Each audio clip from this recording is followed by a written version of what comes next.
Hello, for the first time back inside the White House since my cardiac arrest in August. President Trump continues to say that the war on Iran is going to be a short-term excursion, or things like that he keeps saying, even as on Tuesday morning, Secretary of Defense Pete Hegseth said it would be the most destructive day ever rained upon Iran in this conflict. Not quite a dozen days into this conflict, the president still hasn't settled on a consistent message about how long it will last and what the ultimate goal is with Iran.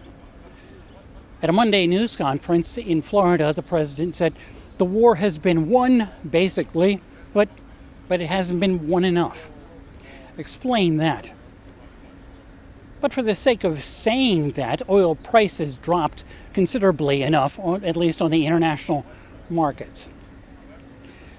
Iran has not unconditionally surrendered as the president wants. But a moment later, he said the war effort was very complete. Again, a way of saying that. Of course, a major question is what happens to Iran going forward. The son of the supreme leader who was killed in the initial airstrikes in Iran has claimed the title as being the new supreme leader, or Ayatollah, as the jargon goes there. President Trump has said initially that would not be acceptable.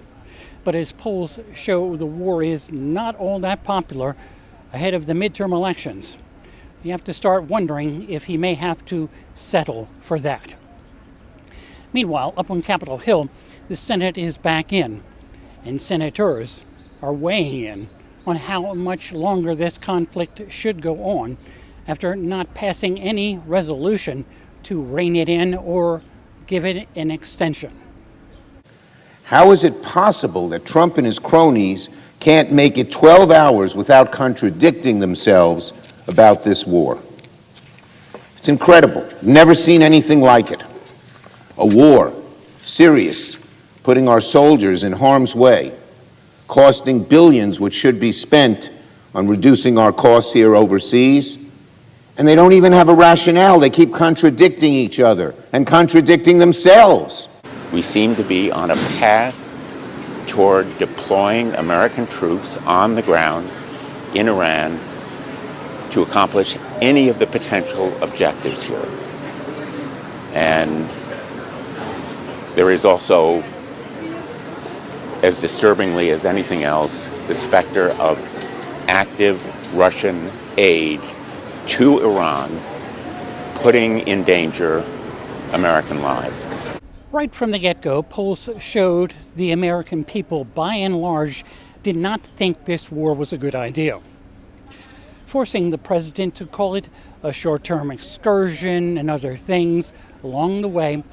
So even as gas prices come down a bit, there's no reason to believe a majority of Americans still think that what has happened with Iran is a good idea, even if they never really thought about that at all. With Ear on the White House, I'm Bob Costantini.